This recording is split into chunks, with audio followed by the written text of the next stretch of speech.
¿Qué tal? Muy buenos días, bienvenidos, bienvenidas todos a esta nueva jornada, segundo día de las cuartas jornadas de investigación en artes del Instituto de Ciencias Humanas de la Universidad Nacional de Villa María.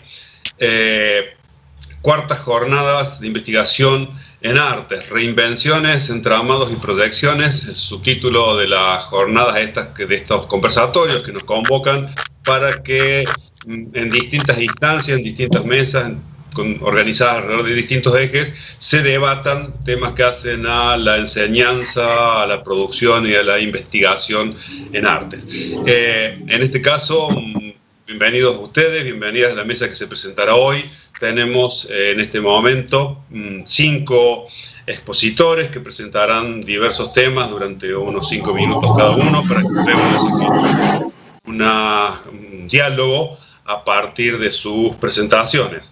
Escucharemos en primer lugar a Virginia Ventura presentando a Manuela Gorriti como la madre del gótico. Continuará la presentación Mauro Alegret con actuación bajo confinamiento. ¿Se puede prescindir de la presencia?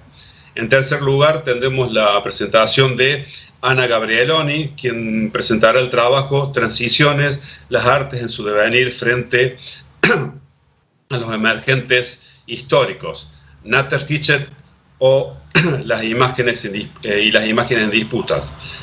Continuará Fabiana Romano con Transiciones, las artes en su devenir frente a la emergencia, y finalizará las presentaciones del equipo de Siragusa, Bula y Parraguirre con Peste, Modernidad y Arte, una experiencia pedagógica con herramientas colaborativas virtuales. Vamos a dar comienzo entonces a las presentaciones individuales con el trabajo de Virginia Ventura, presentando a Manuela Gorriti como madre del gótico. Adelante, Virginia. Hola, buenos días. Bueno, esto se deriva un poco del trabajo de investigación que hacemos en el equipo El modo gótico en la literatura argentina. Bueno, que es un poco el inicio del gótico. Y la autora es rescatada en un texto de Cortázar, Notas sobre el gótico en el Río de la Plata, una autora fundacional de la literatura argentina. Sin embargo, como muchas de las autoras, fue proscripta y se recuperó su obra hace relativamente poco tiempo. A veces cuando iniciamos una lectura desde los géneros, lo que tendemos a creer es que es una simple herramienta clasificadora y que estamos encuadrando las obras adentro de un género, pero en realidad cuando proponemos una lectura desde un género, lo que hacemos es abrir puertas.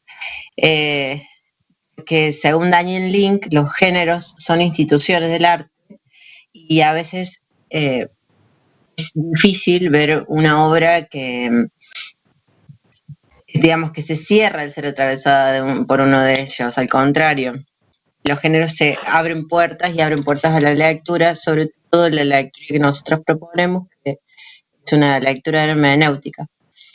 Al hablar ya de literatura, nosotros estamos hablando de un género discursivo y nos vamos a encontrar con un conflicto de definición, como lo deja claro Todorov en los géneros del discurso,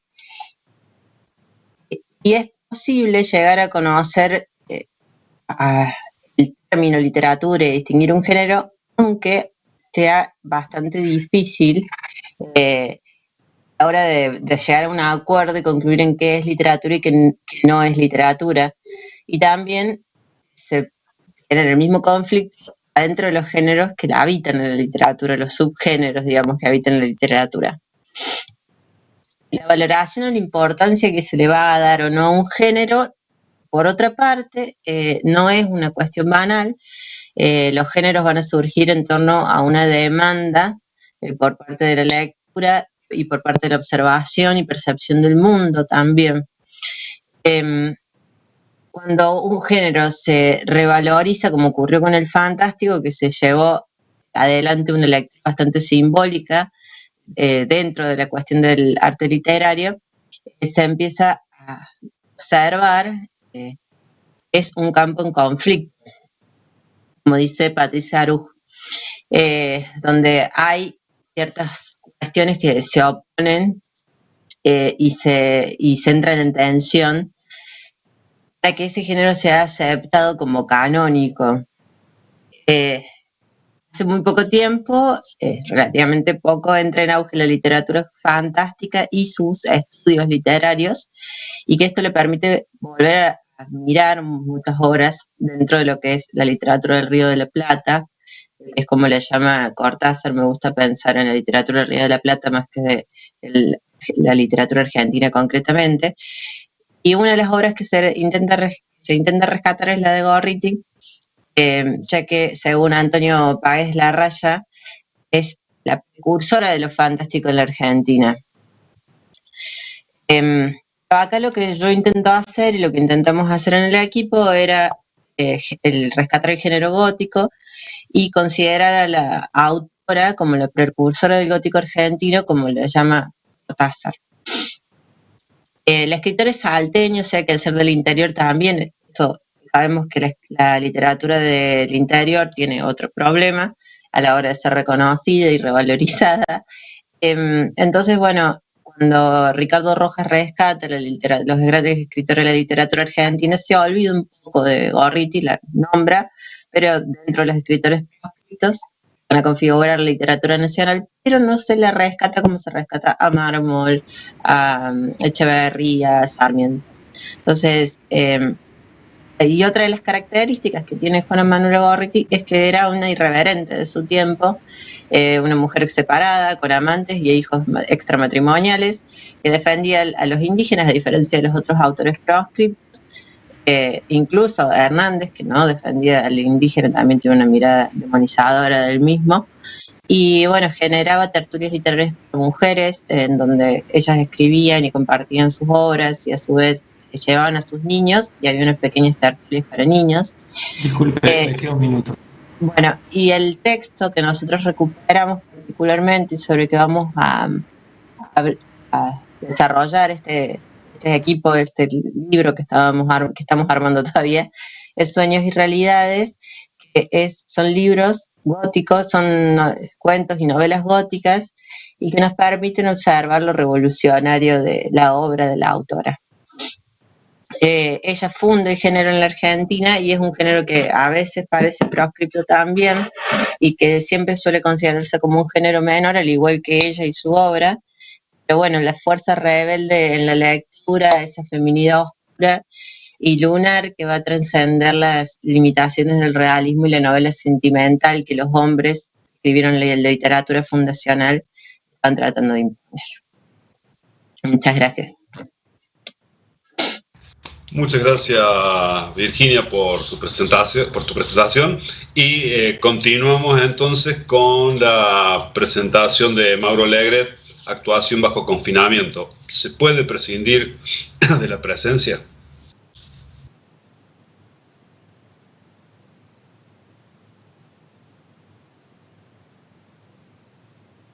Ahí está. Bueno, buenos días a todos y todas. ¿Cómo andan? Bueno, la reflexión que traigo hoy tiene que ver con esto que recién mencionaba en el título, si se puede prescindir de la presencia en la actuación o no. Y entonces empezaría la reflexión planteando que siempre que nos encontramos con otro frente a frente estamos actuando de alguna manera, es decir, comprometemos cualidades de la actuación todo el tiempo, en todo lugar, en la medida que nos encontramos con otro. Ahora bien, hoy observamos, sobre todo en la pandemia, que la virtualidad nos ha llevado a otras formas de concebir ese encuentro. Nos encontramos virtualmente, es decir, que podemos estar sincrónicamente con el otro al mismo tiempo, pero en dos espacios diferentes. Esto problematiza la cuestión de la presencialidad en el trabajo actoral, ya que han empezado a existir diferentes experiencias en donde la actuación prescinde de la presencialidad, pero se basa en la sincronicidad y copresencia virtual, ¿no?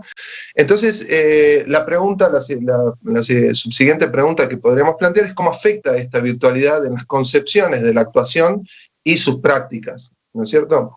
La teatrología, como disciplina, reconoce diferentes momentos históricos de cruces entre el teatro y la tecnología, ¿no? Estos avances de la tecnología que entran y irrumpen en la práctica ya instalada en la sociedad, y tenemos varios ejemplos. La escritura fue el primero, después apareció la radio y finalmente apareció el cine y la televisión. Todos estos avances tecnológicos de alguna manera irrumpen y redefinen las nociones de actuación y la práctica actoral.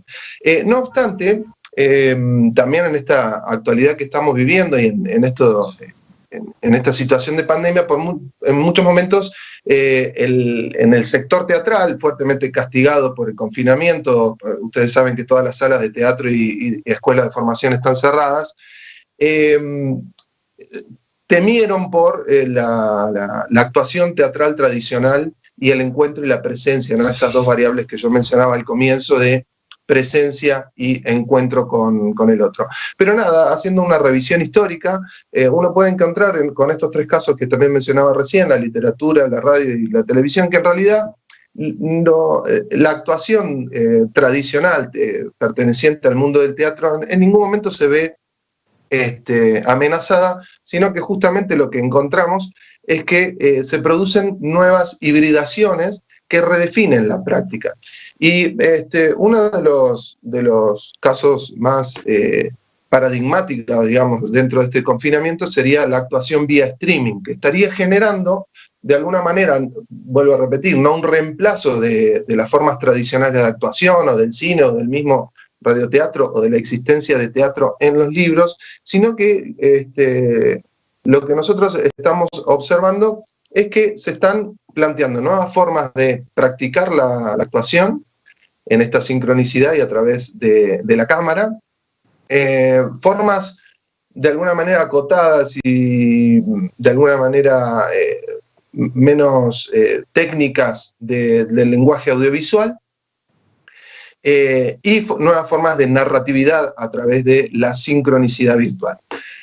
En donde se van a redefinir las nociones de lo que significa actuar, las metodologías de actuación. Vamos a tener que pensar como docentes, como hacedores, vamos a tener que pensar de nuevo cómo enseñamos y cómo producimos teatro vía streaming, y vamos a tener que pensar, por supuesto, nuevos contenidos y categorías teóricas para aquellos que, bueno, estamos en el mundo académico para, de alguna manera, argumentar y fundamentar esta práctica. Por supuesto que al no haber reemplazo, porque ni amenaza, no podemos emitir ningún tipo de juicio axiológico, no podemos decir la actuación vía streaming es mejor o peor que la actuación tradicional, o es mejor o peor que la del cine, o es mejor o peor Le queda un minuto. Bien, perfecto. Que la de la radio, pero sí estamos frente a un momento viviendo, muy difícil hablar también dentro del confinamiento, porque es un acontecimiento que está sucediendo en este momento, pero sí que podemos observar que se están gestando otro tipo de experiencias completamente válidas, emocionalmente activas, que están funcionando, y de hecho los espectáculos vía streaming han tenido cierta recepción dentro del mundo virtual, y que seguramente, vuelvo a repetir, en los próximos tiempos inmediatos nos exigirá repensar nuevos contenidos, metodologías y técnicas de actuación y dirección de actores. Hasta ahí cerramos entonces. Muchas gracias, Mauro, por tu presentación. Y continuamos entonces ahora con la presentación de Ana Gabrieloni, Transiciones, las artes en su devenir frente a los emergentes históricos, Naturgeschichte, las imágenes en disputa. Muchas gracias, buenos días a todos. Muchas gracias, Pedro, por estar oficiando la gestión de este panel. El proyecto que quisiera compartir tiene vinculaciones con mucho de lo que se estuvo conversando ayer en las jornadas. cuando fue apreciable cierta intención por restituir presencias, por revertir supresiones, ya sea en el tiempo pretérito de la memoria, ya sea en este espacio cotidiano de casi eterno confinamiento. La investigación que deseo compartir también se propone restituir faltantes de episodios, quizás capítulos, en este caso en la historia tradicional de las imágenes del arte y en particular de la pintura. Nos interesa recuperar la historiografía de la historia natural, atendiendo a particular una de sus más tardías conceptualizaciones y más fascinante, que es la del filósofo Adorno en el texto La idea de historia natural, recuperar el pasado común, en particular de esta historia natural, con esa forma germinal de los museos contemporáneos, que fueron los gabinetes de curiosidades, y la vigencia que estos últimos aún tienen al trazar analogías con museos imaginarios, tal como los pensó Marot en el siglo pasado, y continúan hoy en día desde ya articulándose, y no en el territorio de esa historia tradicional de las imágenes a la que referí, sino más bien en el de las representaciones de la literatura y el cine más experimentales. Ahora bien, esto que acabo de tratar de sintetizar lo más rápido posible, predispone nuestra mirada lectora a reconocer series de imaginería visual textualizada, por ejemplo, en textos como los de Roger Caillois, que hace de los minerales objetos preciosos de sus minuciosas descripciones. Nos predispone a detectar en textos desde Bataille, pasando por Biation, Céline, Magritte, Ponge, Sebald, Yourcenar, Quignard, reconocer esos ciertos ecosistemas constitutivos de paisajes mayormente omitidos en la pintura,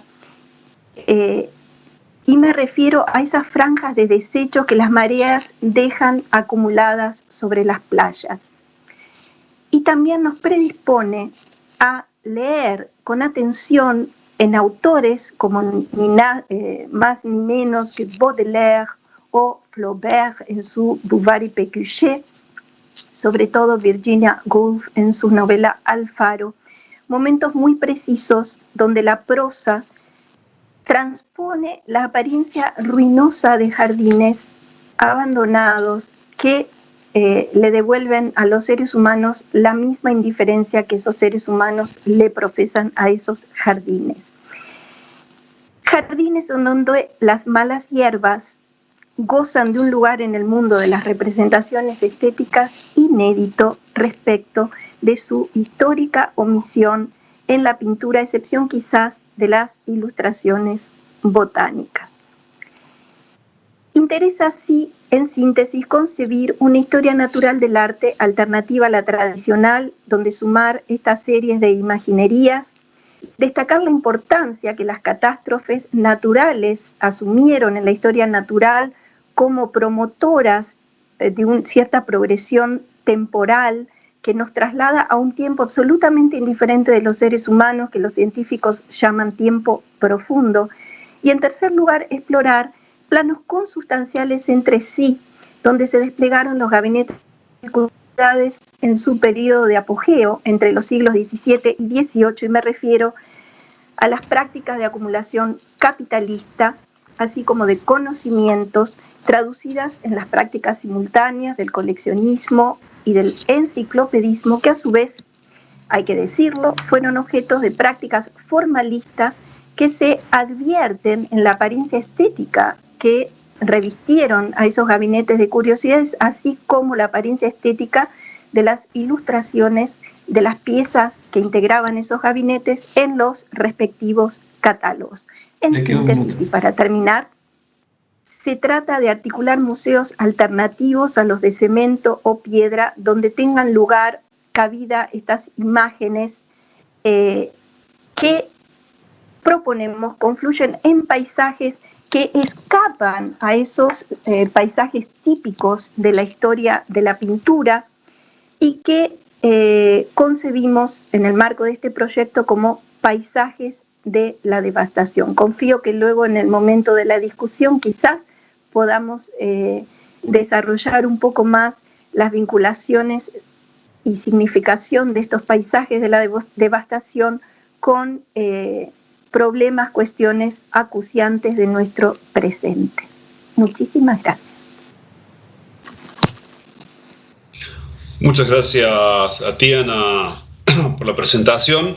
Y entonces pasaríamos ahora a la exposición de Fabiana Romano sobre su trabajo Transiciones, las artes en su devenir frente a los emergentes.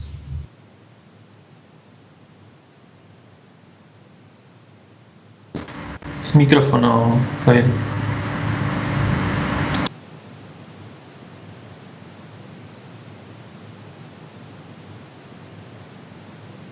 Bueno, ahora sí. Bien, ¿ahora me escuchan? ¿Pueden escuchar? Muy bajo, muy bajo. Bien. Bueno, ahí me pueden escuchar mejor. Ahí está mejor. Bueno, miren, bueno, aparentemente estaba todo en orden. Así nos está pasando con la tecnología. Bueno, buenos días a todos. La propuesta que tenía para este conversatorio tiene que ver con lo siguiente. Las artes visuales nos muestran mucho más de la que las miradas inocentes detectan en una primera instancia y nos proponen una experiencia más lúcida y etérea, como las verdades más crueles e indigeribles. Definitivamente, atado a su contexto, el arte se ve enriquecido, interpelado, cuestionado, favorecido con los movimientos socioculturales, el desarrollo tecnológico, cambios ideológicos, revoluciones religiosas, entre otras. En el caso de las pandemias, lo que me lleva es a reflexionar sobre las artes en su historia, qué obras que normalmente las hemos estudiado, las hemos visto como parte de un proceso histórico, desde un proceso académico, ¿cuáles de esas obras tienen una relación directa con los episodios epidemiológicos o pandémicos? ¿Y cómo ahí se resignifica? De todas las imágenes que estaban seleccionadas y que había propuesto, voy a centrarme en una de ellas que aparte tiene que ver o que tiene relación con la época histórica que nos había mencionado hace un instante Virginia, que se da en la misma época de la existencia de Juana Manuela Gorriti. Esta imagen es la que estamos viendo, que es la de Juan Manuel Blanes. Si nosotros la vemos en una primera instancia, nos vamos a encontrar con una escena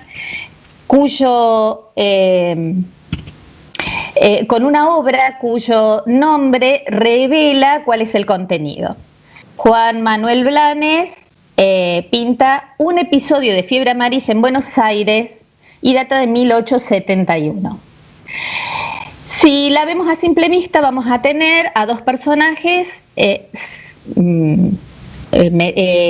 presenciando una escena de esta fiebre amarilla.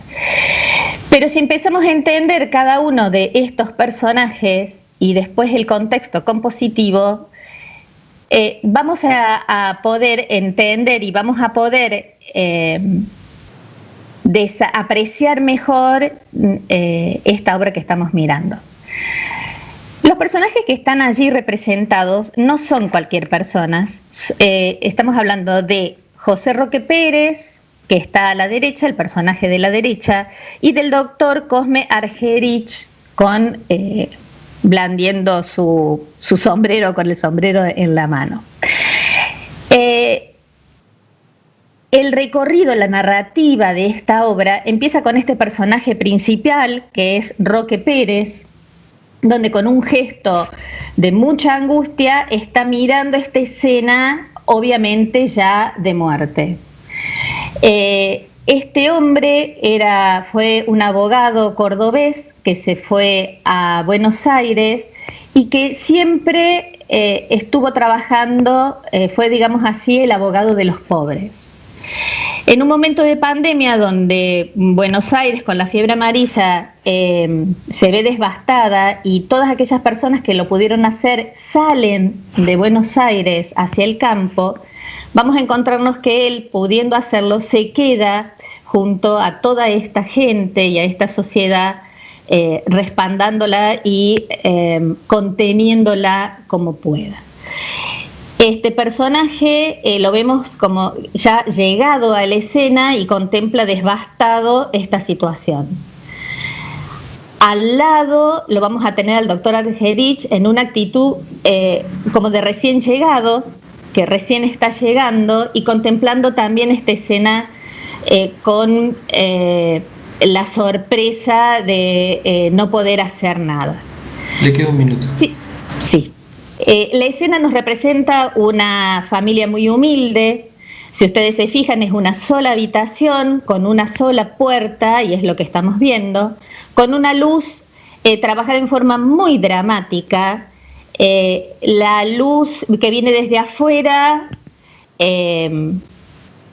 jerarquiza a estos dos personajes que son los importantes dentro de la obra, y toda esa luz baña a el personaje de la mujer, que también se encuentra, fíjense, con detalles como por ejemplo de ropa interior, lo cual implica que la muerte la encontró súbitamente.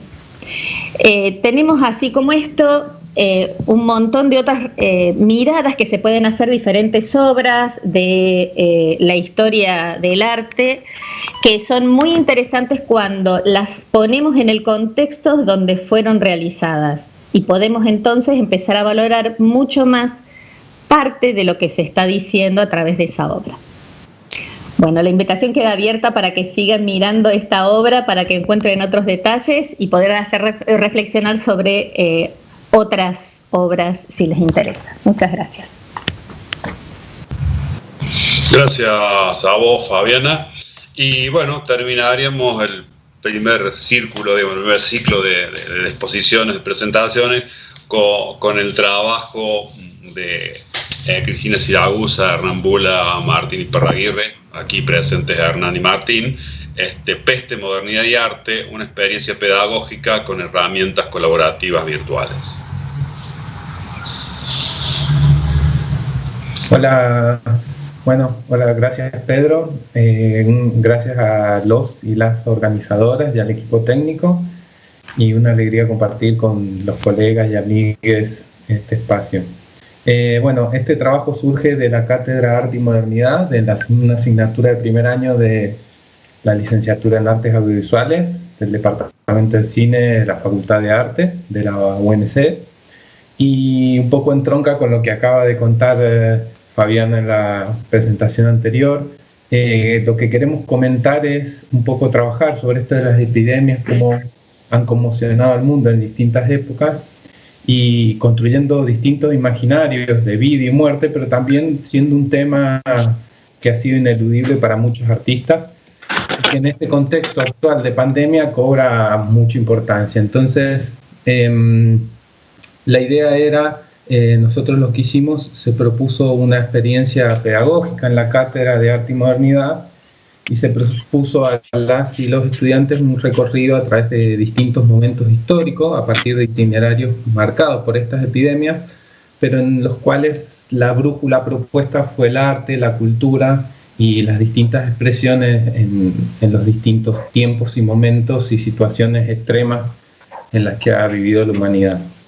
Entonces nos propusimos como objetivo un poco desarrollar esta experiencia pedagógica adaptada y situada al contexto de la pandemia, ¿no?, y del aislamiento social, con el fin de enlazar y resignificar los contenidos propuestos previamente, nunca pensando en lo que nos iba a pasar este largo año, ¿no?, pero enlazarlos con la coyuntura social y el sentir personal y vivencial de cada uno y una de las estudiantes. Seguramente si no hubiéramos vivenciado esta experiencia en este contexto largo que nos tocó vivir este año, nunca hubiéramos puesto el acento en estos sucesos históricos, ¿no? Y relacionarlos estrictamente con lo que pasó en esta relación entre el arte y las pandemias. Pero en este caso nos sirvió para entender muchas cosas y poner el acento en esos cambios acontecidos en el mundo, por ejemplo, con la peste negra en el siglo XIV y la consecuente entrada en la Edad Moderna en Europa y el surgimiento del Renacimiento, que era uno de los temas que trabajábamos en la materia, pero que antes de este contexto no lo hubiéramos tomado. Entonces, nuestra propuesta consistió en una actividad reflexiva, estructurada a través de una especie de web quest, y planteamos como una búsqueda guiada a través de la web, e invitamos a estos estudiantes de primer año a reflexionar sobre estos temas y a poder proyectarlos en un trabajo colaborativo y común, semi-estructurado, pero para poder compartirlos en un Padlet, que ahí les compartimos, no sé si los técnicos pueden compartir el enlace, para poder reflexionar a partir de cosas que ellos incorporaban o de comentarios y reflexiones que ellos hacían a partir de esos contenidos. Y bueno, ahora le dejo la breve espacio a Martín para que comente un poco el resultado de lo que esto aconteció, digamos.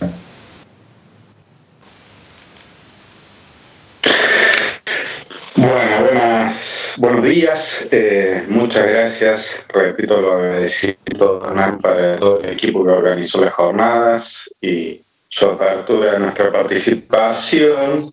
Y bueno, la conclusión más importante que podemos sacar desde mi punto de vista fue que esta herramienta del Padlet sirvió efectivamente para sortear uno de los problemas más acuciantes que presenta la educación a distancia, donde el régimen pedagógico se reduce de alguna manera a la transmisión de información por parte de los docentes a los estudiantes. Es decir, ¿qué ocurre? La educación virtual tiene el problema de que reduce el espacio formativo a una instancia de transmisión de información en detrimento de un proceso de construcción colectiva que se puede reducir en la modalidad presencial, donde el aula sirve como espacio de intercambio de saberes, perspectivas, visiones, que ineludiblemente producen una co-creación de los saberes, ¿no? Desde mi punto de vista, el Padlet sirvió efectivamente para que los estudiantes pudieran encontrar un espacio de intercambio, de debate, de cruce de ideas, donde pudieron auspiciar de una manera bastante lúdica esta aprehensión de forma colaborativa de los conceptos de la cátedra Arte y Modernidad. Ellos tuvieron que ir a buscar en la historia del arte obras, trabajos, reflexiones, creaciones que intentaron representar las distintas pandemias vividas por la humanidad a lo largo de la historia. Y bueno, como en todo espacio colectivo, las respuestas fueron múltiples, diversas. Hubo desde quienes recurrieron a obras célebres hasta quienes bucearon un poco más en la historia del arte y presentaron trabajos anónimos, bastante desconocidos. Otros recurrieron a obras de la modernidad, del presente, que trabajaban algún tipo de peste del pasado. Otros recurrieron a información documental sobre la experiencia humana. Pero lo más importante en todo caso es que mediante esta plataforma, este espacio de construcción colaborativa, ellos pudieron entrar presentar sus propias reflexiones, debatir ciertas cuestiones y producir aún a la distancia y con los límites del caso, una suerte de construcción colectiva de los saberes auspiciados por la cátedra, aunque con esta estructura de transmisión unilateral de la información que de los docentes hacia los estudiantes que produce la educación a distancia. Eso es todo. Bueno, muchas gracias Hernán, Martín, por la presentación de ustedes. Y bueno, vamos a abrir el espacio para el diálogo, las preguntas dentro del equipo, preguntas, digamos, dentro del grupo que está acá, preguntas eventualmente que lleguen desde el exterior, de la gente que nos está escuchando, viendo y escuchando por YouTube. A ver, a mí como un primer comentario, me parece que 3 de las presentaciones claramente están cruzadas por la situación de pandemia que estamos viviendo y de algún modo apelan, sobre todo la de Fabiana y la del equipo de Cristina, Martín y Hernán, a remitirse a las historias de pandemias o de epidemias en algunos casos, ¿no? En algunas no fueron pandemias, pero fueron epidemias que para el caso se vive igualmente en la sociedad que le toque, aunque no necesariamente hayan sido tan globales como esta. Digamos, y la de Mauro, que está cruzada por los problemas que, bueno, tenemos todos los que estamos involucrados o en las producciones culturales o artísticas y en los procesos de enseñanza-aprendizaje de actividades culturales y artísticas, bueno, cómo se llevan adelante sin la presencia de los cuerpos, cómo se llevan adelante con esta distancia, cómo se llevan adelante con esta virtualidad. En todo caso, mi punto donde les puedo poner un poco en contacto con las presentaciones, o se me ocurre ponerlas en contacto con las presentaciones de Ana y de Virginia, es que esta situación tan particular también nos presenta otras preguntas, ¿no? Que es ¿cómo las estamos representando y cómo van a ser representadas? ¿Cuál va a ser la historia y la memoria que vamos a dejar de estas situaciones? Una situación que, voy a hacer mías las palabras de Ana, ¿no? Que tal vez está dejando imágenes de un paisaje devastado. Creo que está dejando imágenes de un paisaje devastado del cual probablemente todavía no somos tan conscientes porque estamos en el medio del proceso, pero es claro, me parece que es claro los daños, las lastimaduras que está produciendo, ¿no? Entonces, ¿cómo hacer para que luego eso no quede negado, no quede ocultado, no quede dejado de lado? Tanto las imágenes, tanto las situaciones, como los productores de esas representaciones.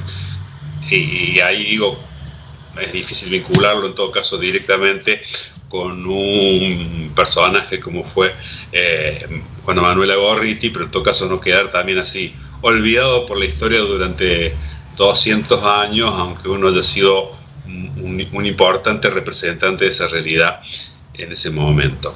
En todo caso, sobre todo, por lo menos empezando sobre los 3 trabajos que claramente están enmarcados en la situación de la pandemia, bueno, desde su lugar cada uno cómo está trabajando esto, ¿no?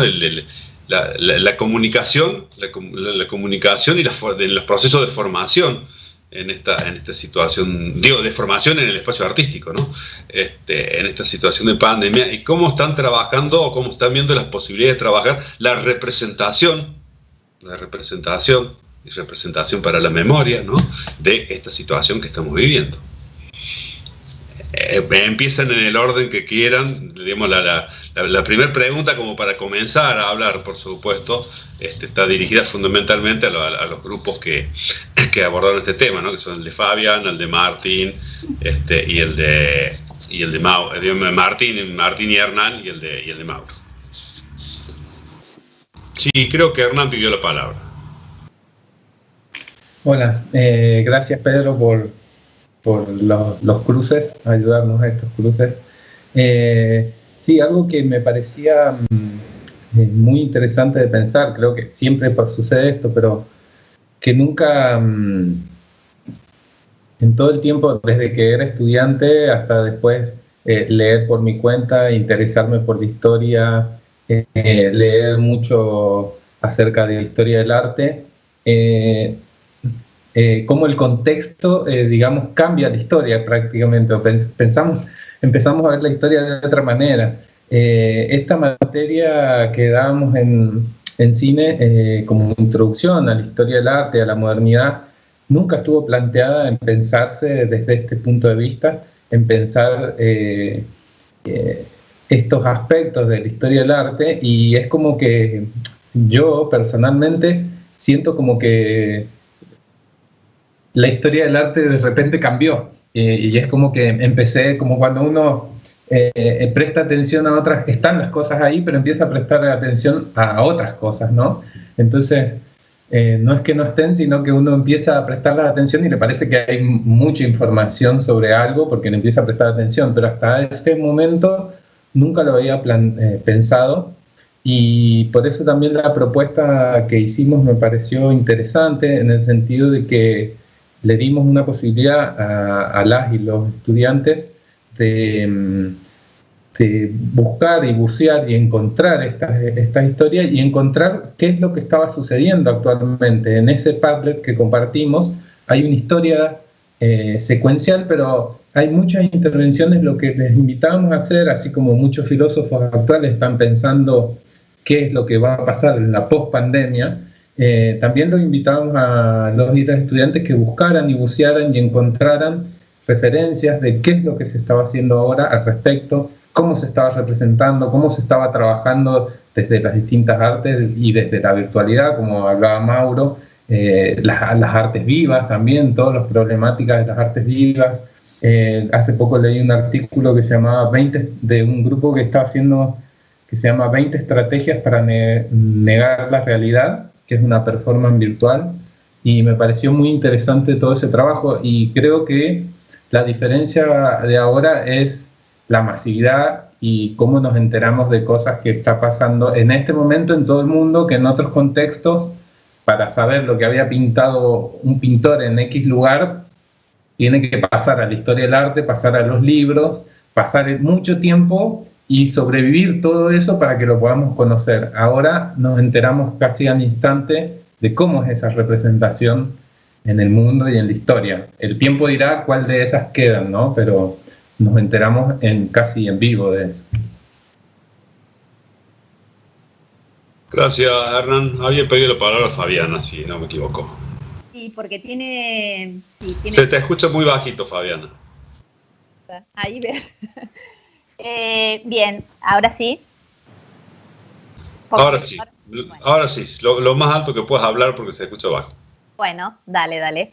Bien, quería hacer también un aporte porque tiene que ver con lo que yo había expuesto, pero con lo que dice Hernán. Personalmente no concibo el análisis de obras artísticas sin una reflexión sobre el contexto.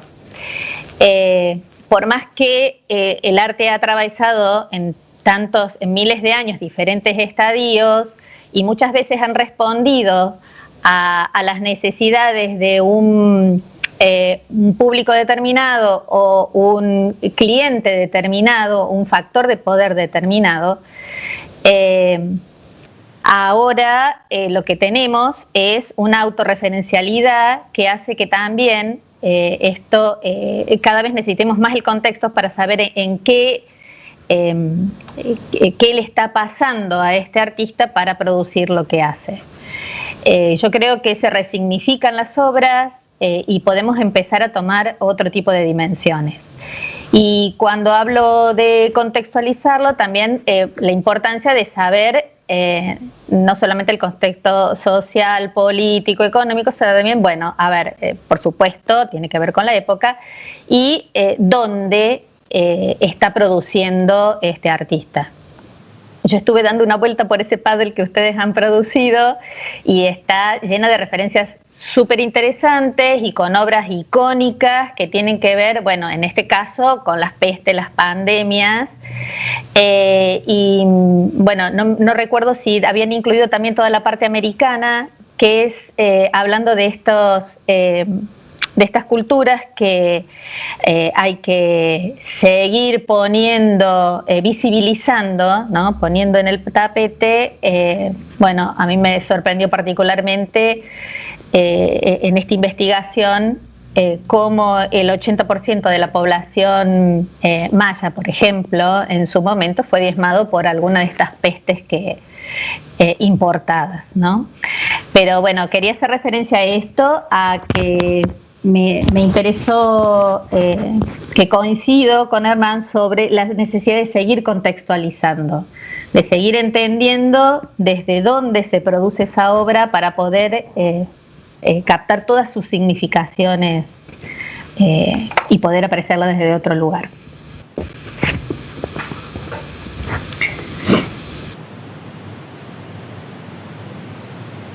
Mauro, ¿algún comentario que quieras hacer, ya que...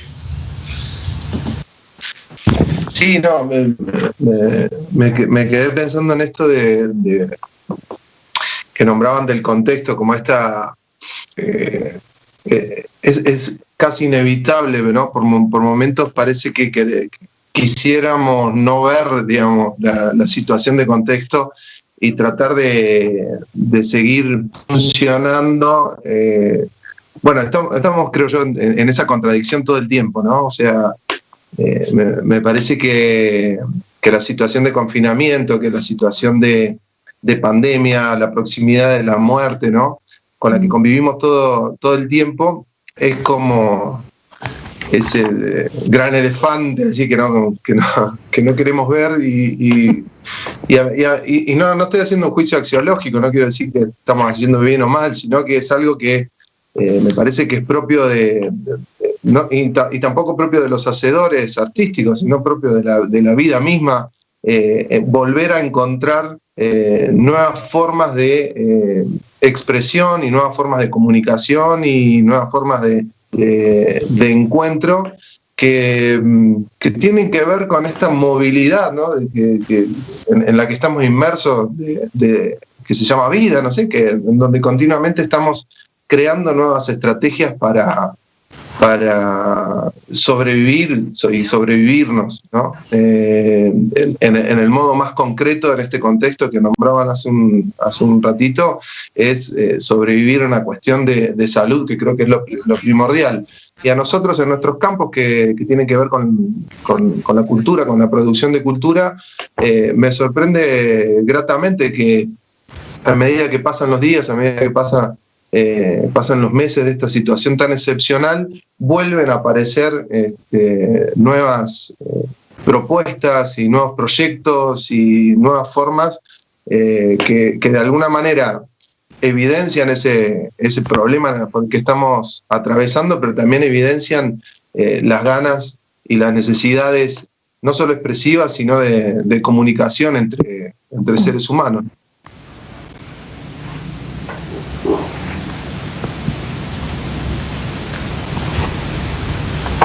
Gracias, Mauro. En todo caso, y quizás desplazándonos un poquito este tema, digo, si no sé si hay alguna pregunta entre ustedes, si hay algún... ¿no? Sí, bien. María Virginia... perdí la palabra. Perdón, Virginia, perdí la palabra.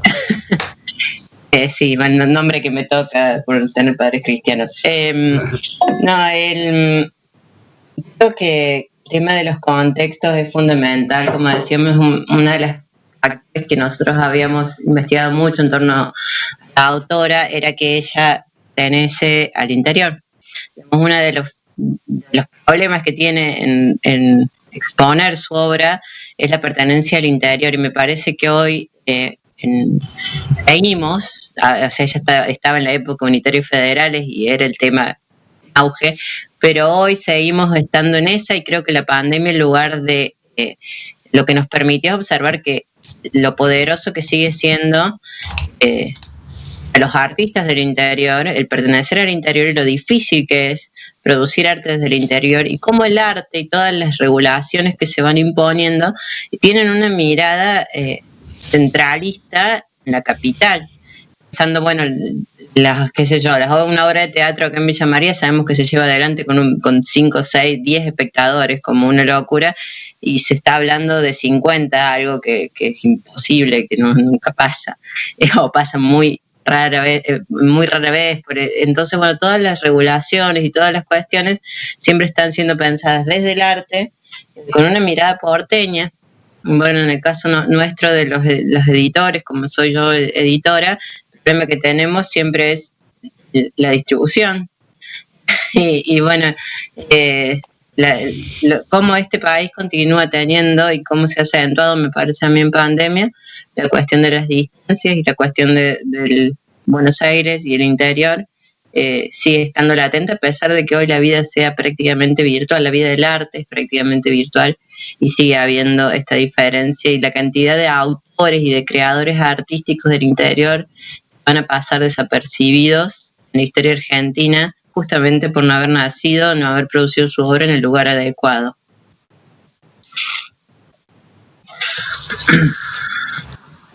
Sí, lamentablemente algo de eso hay, bueno, mucho de eso ha habido y hay, aunque supuestamente, precisamente esta posibilidad de las redes abriría juegos, abriría puertas, pero creo que también la realidad pone en evidencia de que la apertura de la red también tiene una parte mítica, ¿no? O sea, el tema es quién llega a esa información, quién se entera, hasta dónde alcanza, cuáles son los canales por los cuales llega la información, donde a lo mejor es más fácil enterarse. Yo no la he visto, pero conocí el nombre. Es más fácil enterarse de la obra de la cual hablaba Mauro, ¿no? 20 modos de evadir la realidad. Es bastante más fácil enterarse de esa obra que la de un grupo de Villa María o de Salta, ¿sí?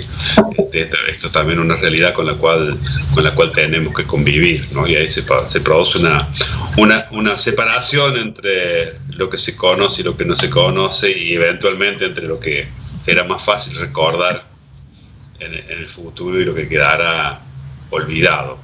Y en ese sentido tú tenías una pregunta un poco más específica, si se quiere, para Ana, para darle lugar también a la participación de ella, ya que todos tuvieron que cortar bastante las presentaciones. La pregunta, Ana, es cuando tú hablas del paisaje, de la devastación y de la falta de imágenes del paisaje, una especie de historia natural del arte con respecto al paisaje, estás hablando no del paisaje en sí mismo visto como arte, sino de las representaciones del paisaje en el arte, de lo cual hacía referencia a que muchas veces ese paisaje, e inclusive ese paisaje de la devastación, del vacío, está mucho más tratado quizás en la literatura que en la plástica. ¿Es así lo que entendí? ¿A eso te referías? ¿O hay otra mirada que al menos yo no estoy alcanzando a comprender totalmente? No, creo que comprendiste muy bien. De hecho, agradezco esa relación que hiciste para convertir este gabinete de curiosidades con temas que parecen diversos en un punto, en una sala más muy articulada. Y me voy a permitir agregar algo a eso, pero ante todo respondo tu pregunta. Gracias. En efecto, serían apariencias de la naturaleza que reales, omitidas largamente en la historia de la pintura en particular, y en cambio representada en algunas obras, muy contadas obras de la literatura, pero también de la literatura científica. Por eso, y ahora sí agrego a tu comentario inicial, vinculando la ponencia de los colegas sobre esta calamidad, las calamidades pandémicas, con la exposición de Virginia y la mía, agrego ese rol destacado del cataclismo, de la catástrofe, justamente en esta historia natural que intentamos transponer al campo del arte para tramar a base de museos imaginarios, cuyas imágenes provienen mayormente del cine y de la literatura, tramar una historia alternativa que podemos pensar como una historia natural del arte. en la cual también se duplica esta importancia de la catástrofe. Como es una catástrofe sin duda el COVID que nos está azotando en este momento, en paralelo al azote, hay que decirlo, de los poderes gubernamentales e nacionales e internacionales. No está muy clara la relación al día de hoy entre la magnitud de las medidas, las quitas de las libertades, de los movimientos y la gravedad objetiva científica de la epidemia. Eso por un lado. No olvidemos que en el gótico las catástrofes son un motivo privilegiado de representación. La naturaleza en su estado crudo, tal como no rehusó muchas veces a representarla la pintura, está presente en la literatura gótica. Y por último, agregar que en consecuencia, en un punto desde ya que un género como el gótico es un espacio privilegiado de representación de cataclismo. Estoy pensando, por ejemplo, en El último hombre de Mary Shelley, donde justamente el mal que azota, que ocasiona la catástrofe, es una peste también. Y respecto de estas series iconográficas que privilegio buscar en la literatura y en el cine, y que hay que decirlo, no abundan, están omitidas por completo en la pintura prácticamente y no abundan en la literatura o en el cine, pero allí están, que son las franjas de mar y los jardines abandonados, tienen una contracara contextual de gran significación hoy en día para comprender la catástrofe planetaria en la que estamos atravesando, porque las franjas de mar que aparecen orgánicas y naturales en estas representaciones estetizadas en la literatura, hoy en la realidad se dan saturadas de contaminación de microplásticos, desechos inorgánicos, aún más intervenidas incluso por los cuerpos muertos de los emigrantes que perecen en alta mar y terminan en las costas, en las orillas, en las playas.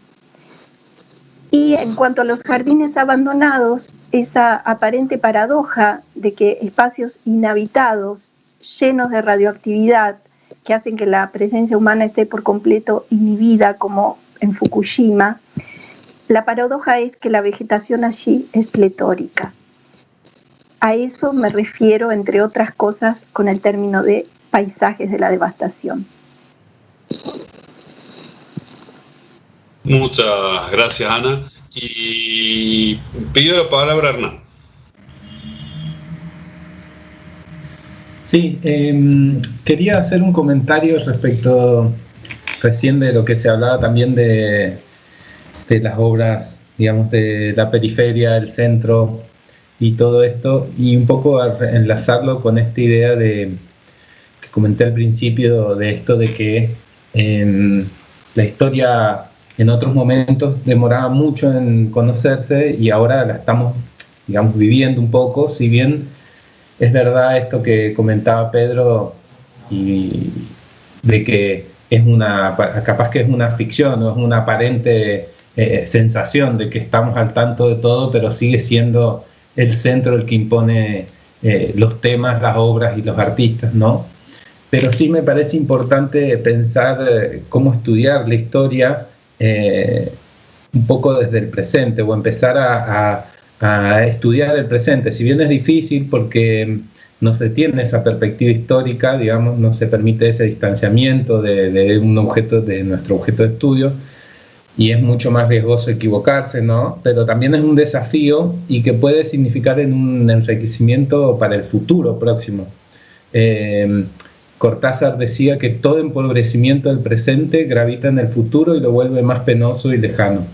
Y entonces es interesante también reflexionar sobre eso y pensarnos en este presente y en estar atentos a ver, leer y analizar lo que está sucediendo en el presente respecto del arte o de la historia del arte en los centros y en las periferias, también me parecía interesante algo que Lev Manovic, en el libro de Lenguaje de los Medios de Comunicación, se quejaba un poco que en su momento nadie se percató de la importancia que tuvo el surgimiento del cine, ¿no? Y que de la importancia de documentar o hacer un estudio minucioso de eso que estaban haciendo, que era un nuevo arte que estaban haciendo, y que eso indefectiblemente hizo que se perdiera gran cantidad de información que fue fundamental y que hubiese servido para una reconstrucción de la historia del arte y de este arte que revolucionó la manera de mirar el mundo, ¿no? Y plantea que la diferencia con el arte de los nuevos medios actual, que está bueno eso de esa doble tentativa de hacer una documentación y teoría del presente, ya que hoy asistimos a, bueno, como decíamos, a obras que estamos viendo, que las redes nos permiten conocer, pero la diferencia con lo que pasó hace 100 años, con respecto a lo de ahora, es que somos plenamente conscientes de la importancia y de lo que está sucediendo. Entonces, también es tarea de nosotros de eso, digamos, hacer historia del presente. Volviendo un poco a lo que planteaste al comienzo, Pedro. Bien, tenemos una pregunta para Fabiana, de Cecilia Irasusta.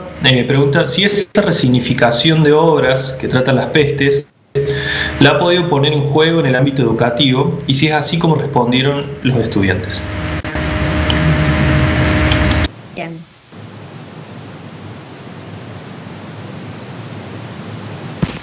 Ahí vamos con el micrófono. ¿Está ahora? ¿Bien? Sí, ahí está. Sí, todos hemos aprendido muchísimo de estos nuevos formatos, pero no dejan de complicarnos la vida en algún momento. Bien, respondiendo a la pregunta, este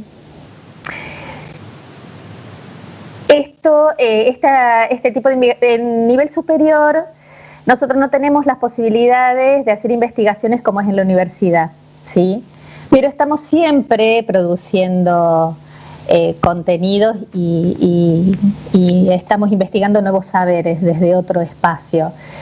En el mío particularmente, yo me interesa muchísimo el tema y estoy siempre atenta a esto, pero no tengo un espacio curricular donde hacer estas bajadas y compartirlo con los estudiantes específicamente. Pero sí, porque es un tema que me interesa, siempre es motivo de charla con pares o con otras personas que les interesa el tema, ¿no? Y en esto siempre hemos coincidido sobre la resignificación de las obras cuando vamos mucho más allá de esa mirada inocente que yo digo que es la simple interpretación de lo que se ve en una primera instancia. Sería en algún momento, que sería muy interesante volver a hacer esos análisis con grupos de gente porque me parece que es un tema que es fundamental. Y es como decía Hernán, empezar somos productores de historias, tenemos el privilegio de estar viviendo, por ejemplo en este caso, una pandemia que se está siendo representada y que hay que analizar, ¿no? Con los límites que tenemos, pero también con las posibilidades y el privilegio de estar siendo arte y parte. Y eso hace de que las lecturas sean totalmente diferentes y enriquecidas. Ya encontraremos un espacio donde poder trabajar con un grupo de estudiantes sobre estos temas.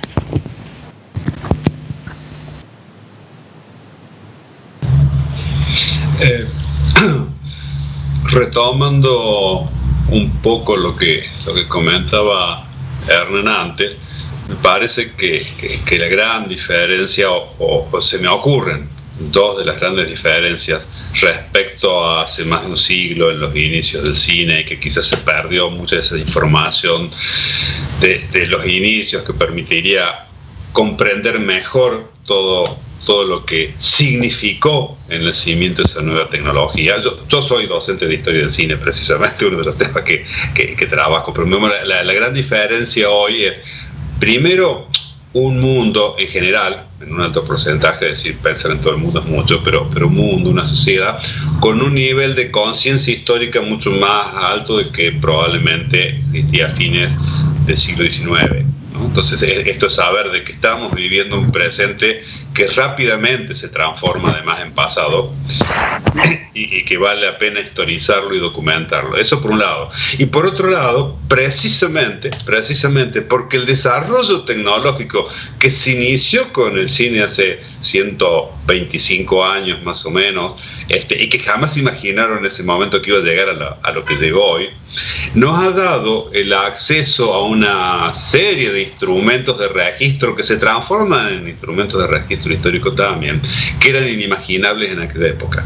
O sea, yo, si me permiten mínima participación, yo en mis clases de realización documental estoy haciendo con mis alumnos registro de su condición de encierro en la pandemia con los celulares. Y han hecho algunos trabajos que hoy están bien, son buenos trabajos y muy valiosos, donde han puesto mucho esfuerzo y mucho empeño, y realmente algunos están muy bien logrados, y estamos hablando de prácticos universitarios, claro. Pero de acá a 5 años, 10 años, van a ser documentos, porque están registrando su propio encierro, ¿no? Y en este caso están siendo una memoria de las vivencias, porque algunos son muy íntimos, están siendo testimonios de la vivencia de su propio encierro. Entonces, creo que eso los va a transformar de algún modo en documentos históricos, ¿no? Entonces, esta conciencia de que, bueno, está pasando algo, registrémoslo, no existía hace 125 años. Tampoco existía tan fácilmente el método de registrarlo, que no sea una crónica del momento, ¿no? Ahora tenemos mucho más como posibilidad para hacerlo. Sí, y Hernán, vos, Peter.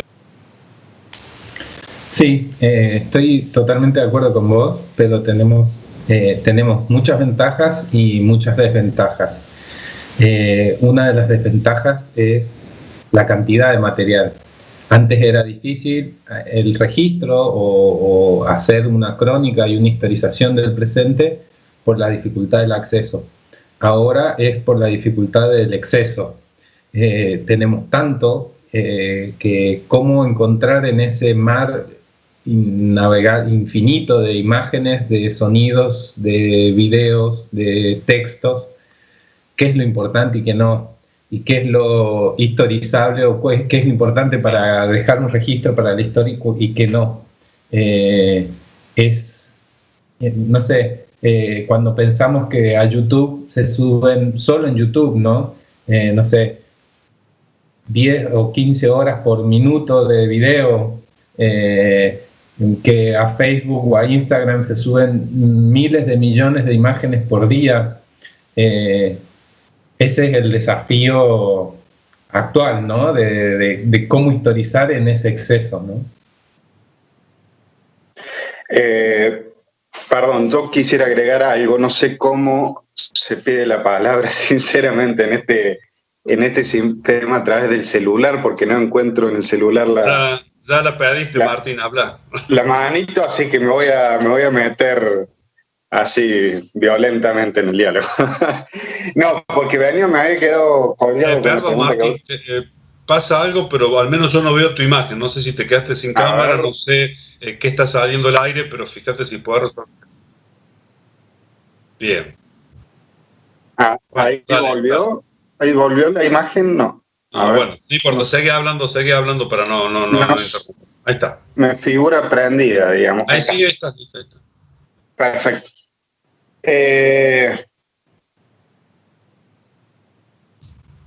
Bien, decía que me había quedado con la pregunta que vos lanzaste al inicio, Pedro, sobre cómo se representará la pandemia en nuestro tiempo, digamos, cuáles serán las obras de arte que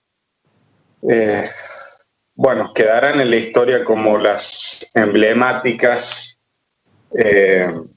respecto a lo que estamos viviendo, ¿no? ¿Cuáles son las pinturas de la catástrofe, como decía Ana, o los paisajes de la catástrofe, digamos, ¿no? Y pensaba lo mismo que Hernán, digamos, ¿no? Hay una tal superproducción de imágenes, de obras, de creaciones en todos los sistemas de las redes, que es realmente una tarea imposible llegar a documentar todo eso, lo cual impone también y fortalece este régimen de centro-periferia que hablaban también,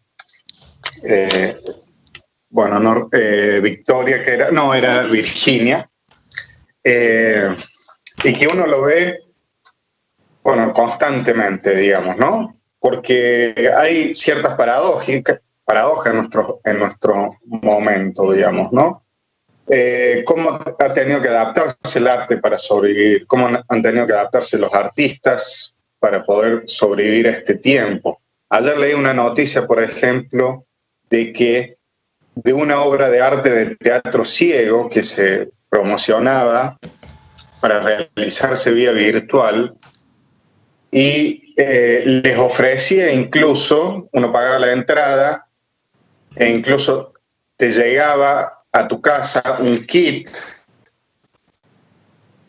para participar de esa obra de teatro ciego, que todavía no sé cómo será, digamos, de resultado muy curioso. Pero el kit incluso contenía una serie que uno debería comer con los ojos tapados, digamos, y participar de esa obra con todos los ojos tapados, digamos. Realmente la sensación que me da a mí es que la experiencia artística se empobrece notablemente en nuestro tiempo, se ha empobrecido notablemente en nuestro tiempo, y me da la sensación de que la pintura que va a quedar de lo que estamos viviendo es tristemente esta pantallita dividida con una multiplicidad de cuadritos en los cuales estamos interactuando y está sucediendo algo que intenta tristemente remediar o recordar la experiencia lúdica, intensa y vital que teníamos en el mundo como lo conocíamos antes de la llegada de la pandemia, digamos, ¿no? Ahora la única imagen que se me puede ocurrir como representativa de nuestro tiempo es esta que estamos viviendo en este momento, de alguna forma, y que representa también cómo el arte se está transmitiendo, se está experimentando en nuestros días, digamos, ¿no? Apaguen el micrófono, Martín, vamos llorando. Quería agregarle a lo que nombraba Martín, esto del teatro ciego y estas experiencias nuevas que está viendo sobre teatro en streaming, que en principio tienen algún tipo de antecedente antes de la pandemia. Ya se habían intentado realizar, ¿no?, espectáculos teatrales vía streaming, lo cual en un principio coincido con esta mirada un poco, no sé, recién decían triste, pero coincido con esto de advertir de que hay un deterioro del lenguaje, porque en ambos sentidos, ¿no? O sea, me parece que esto desde mi humilde opinión, ¿no es cierto? Me parece que estas experiencias vía streaming no terminan de ser un producto audiovisual de calidad que terminaría o que recurre a todos los conocimientos, ¿no?, que ya están documentados históricamente dentro de la disciplina audiovisual, y tampoco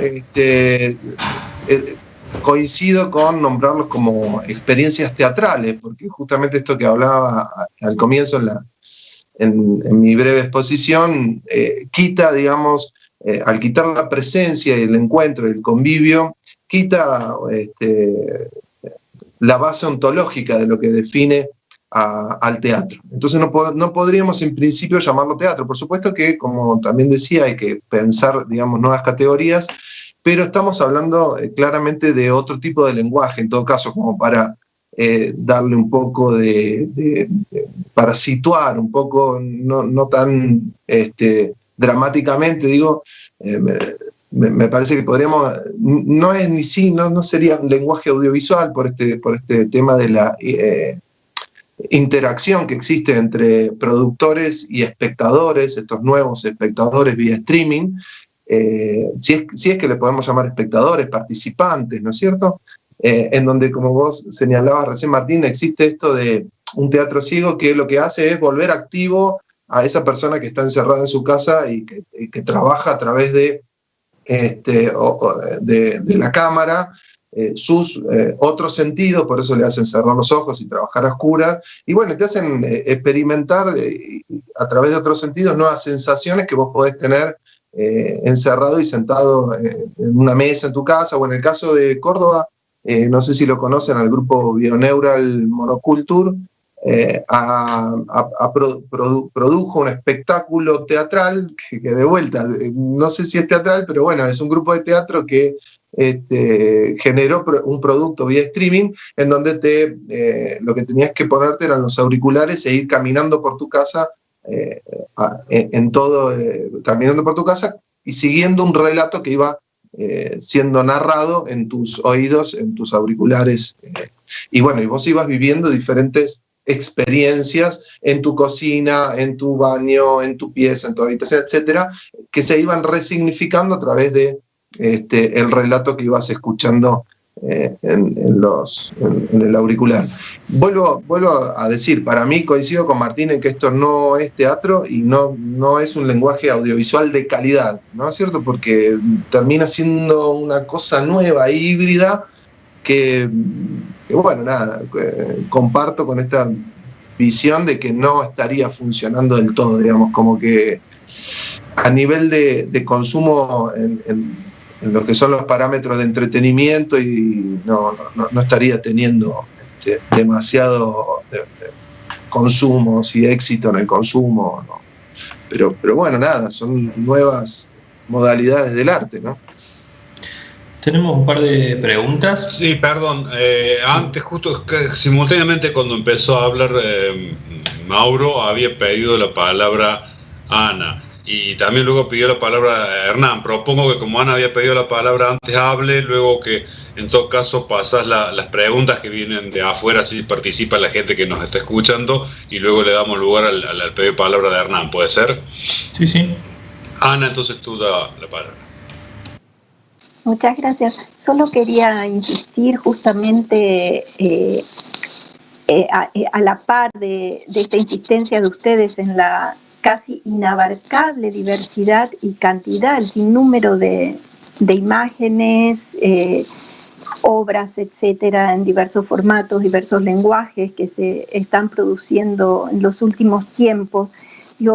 Esa inabarcable diversidad justamente reivindica la necesidad de repensar la historia del arte, quizás en los términos de una historia natural del arte, que justamente remite, como dije al inicio, mucho más que al modelo tradicional de los museos de piedra, de cemento de hoy en día, a los antiguos gabinetes heteróclitos, diversos, riquísimos, en un punto, más allá de todas las connotaciones colonialistas que tuvieron, en un punto mucho más democráticos respecto de la presencia de la diversidad. Y además, decir que esto último instala el tema de la selección, la curaduría de esa gran diversidad. Y allí no olvidemos entonces, en consonancia con lo que vienen mencionando, que aunque estemos convencidos de lo contrario, en nuestra época también hay una ética o una moral que determina fuertemente las elecciones estéticas. De lo contrario, la gente no seguiría horrorizándose frente al cine de Haneke o de von Trier en particular. Y este es un asunto a tener muy en cuenta, porque, por ejemplo, volviendo al tema de qué es lo que va a quedar como representación visual, audiovisual de este momento, los paisajes de la devastación, ¿cuáles serían? Ciertas zonas más menos periféricas, azotadas por el temor a la enfermedad, sin tener remedios elementales, y el hambre serían el sistema de salud, que en ninguna parte del mundo hoy está sólido y fuerte como para dar una respuesta, la debida respuesta a esta situación que estamos viviendo, o quizás las imágenes que proliferan hoy en día en los medios. Gracias. Gracias, Ana. Bueno, Andrés, pasamos las preguntas que vienen desde YouTube. Sí, tenemos dos preguntas de Mariana Museta. Una respecto, yo creo, a la cuestión de la sobreabundancia de la información de la que se hablaba recién. Decía si a partir de esta sobreabundancia de imágenes no sería posible problematizar la dicotomía documento-obra como una opción creativa artística más. Y la segunda parte es en respecto a estas producciones nuevas por streaming o de las que hablaban recién refiriéndose al teatro. La pregunta es si el rol de los productores no se redefine con esos nuevos trabajos performáticos mediados por la tecnología. Perdón, ¿fueron dirigidas a alguien en particular o al panel en general? Fueron dirigidas al panel en general. Bueno, entonces yo propongo, como Hernán había pedido la palabra, que hable él. Luego, si alguien tiene alguna respuesta específica para dar esas preguntas, pide la palabra y hacer sus comentarios al respecto. Pero como Hernán pedía la palabra, se la pasemos a él. Sí, yo quería hacer un comentario, pero no es exclusivo de las preguntas. Si alguien tiene algo para responder, de última, después, si queda tiempo, hago un comentario. Bueno, si alguien quiere hacer algún comentario específico respecto a las preguntas. En todo caso, a mí... perfecto. Ana. Pero si quieres contestar, Pedro, adelante. No, por favor, el panel son ustedes. Mi misión es colaborar a que se genere el diálogo, pero las palabras de ustedes. Bueno, así lo hace sin duda. De hecho, yo voy a retomar algo que comentaste vos en respuesta a esta inquietud sobre la dicotomía documento-obra, porque un poco la respuesta, desde donde la puedo pensar, estaba implícita en esto que compartiste de los trabajos que hicieron tus estudiantes, que dijiste, estos trabajos de hoy, en el marco de la asignatura, serán documentos en un futuro no tan lejano. Y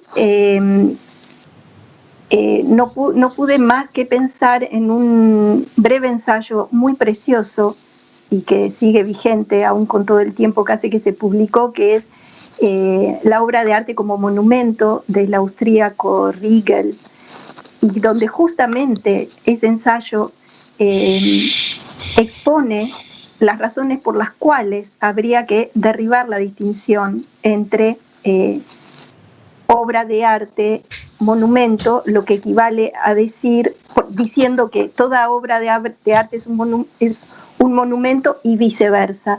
Pero no son quizás estos dos términos los que quiero rescatar por sobre todo, sino el término de documento, porque en definitiva de ese binomio, a partir de ese binomio y las reflexiones sobre ese binomio, él nos traslada a la noción o al carácter documental que en consecuencia comparte la obra de arte y el monumento, que puede concebirse exclusivamente como histórico y no artístico. Digo, en tu comentario estaba implícita la respuesta a cómo ir más allá de esta aparente distinción que hoy más que nunca en disposición de las tecnologías no se sustenta. Muchas gracias. ¿Alguien más quiere hacer algún comentario respecto a las preguntas? Porque si no, bueno, estamos ya sobre el tiempo de cierre, nos quedan pocos minutitos. En todo caso, yo, si no hay alguna participación más, no sé si hay alguna pregunta desde YouTube, Andrés, no hay ninguna pregunta más. Sí, si quieres, yo podría decir eso, no es muy cortito lo que... Bien, yo no, dilo tranquilo, en todo caso yo después hago un poquito un cierre tratando de unir algunas ideas, pero Dale. Por favor, Hernán, hay tiempo. Yo lo único que quería comentar es esto que se hablaba del empobrecimiento del discurso. Pienso que quizás también es una sensación que tenemos por la masividad de las cosas que nos llevan. Un poco lo mismo que decía antes. Antes era difícil el acceso, ahora es difícil por el exceso.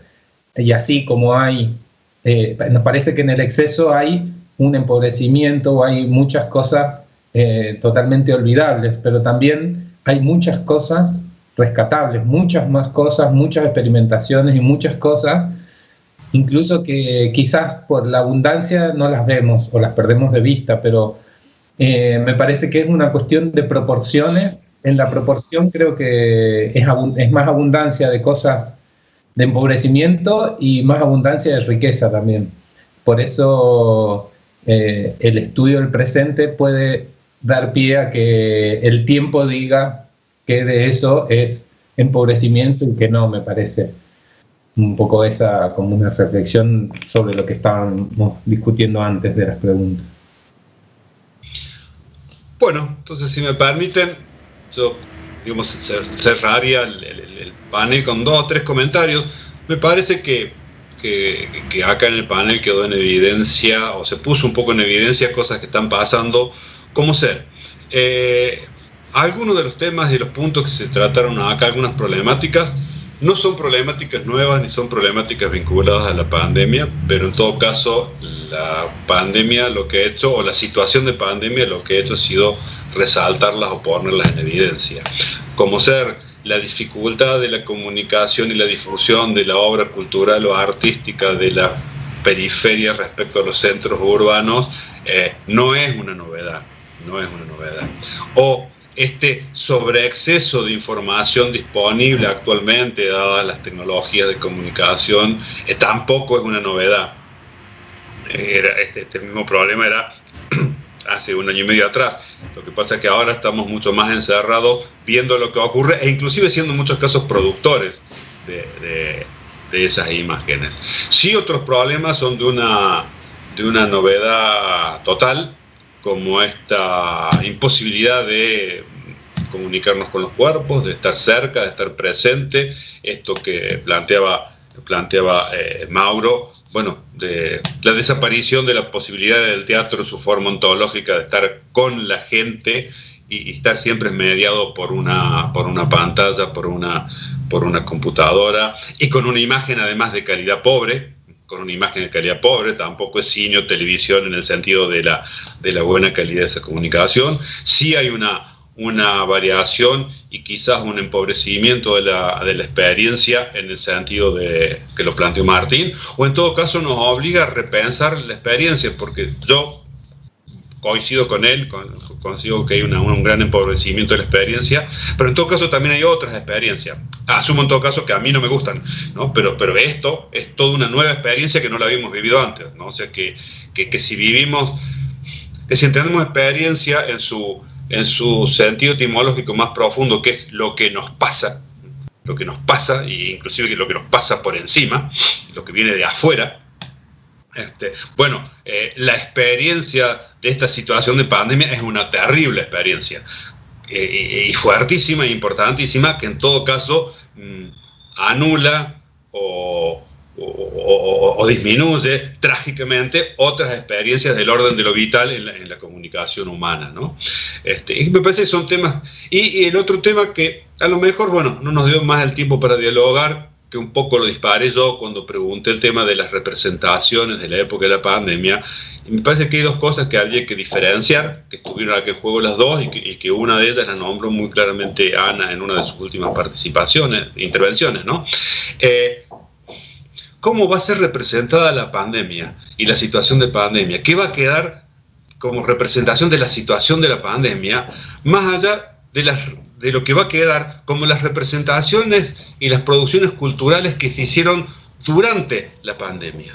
No sé si se entiende la diferencia. Tal vez hay muchas representaciones culturales que se hacen y que se están haciendo, que algunas están más o menos vinculadas con la pandemia. ¿Qué quedará de eso?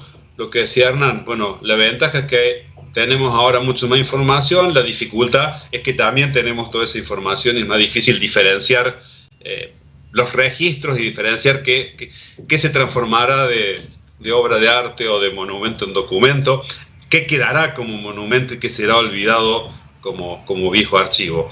Pero ¿cuáles son las imágenes que se van a producir o que estamos produciendo de esta debacle de algún modo de la pandemia, de los costos sociales, de los costos humanos que sean?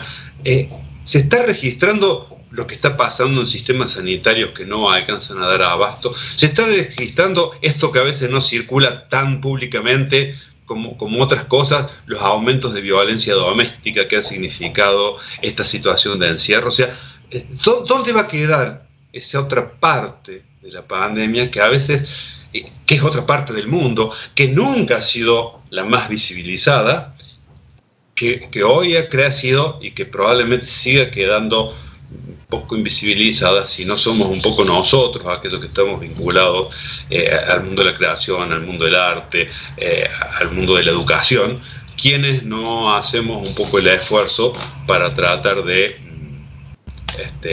que eso no quede allá olvidado en un rincón del pasado, cuando esto todos esperamos pase en algún momento. Bueno, creo que estamos sobre el tiempo, Andrés, ¿no es cierto? Sí, ya estamos, así que... Perfecto.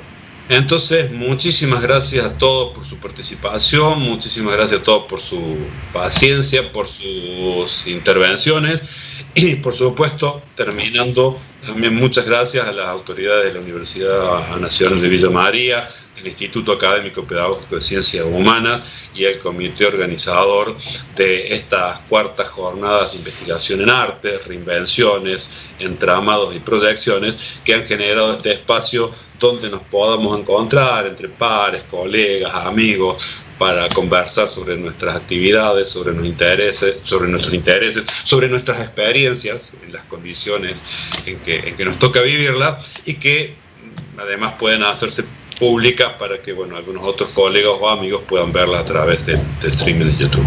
Muchas gracias a todos. Bueno, muchas gracias. Y avisarle también a la gente que nos ve por streaming que a continuación hay un audiovisual que es un TFG de la licenciatura en Diseño y Producción de la UNBM, que se llama DIP AB en pantalla. Y a las 10:45 comienza el eje 4 con el conversatorio Leer el audiovisual desde la UNBM, para que nos continúen viendo. Muchas gracias. Adiós. Bueno, muchas gracias, gente. Muchas gracias a todos. No. Un gusto. Muchas gracias.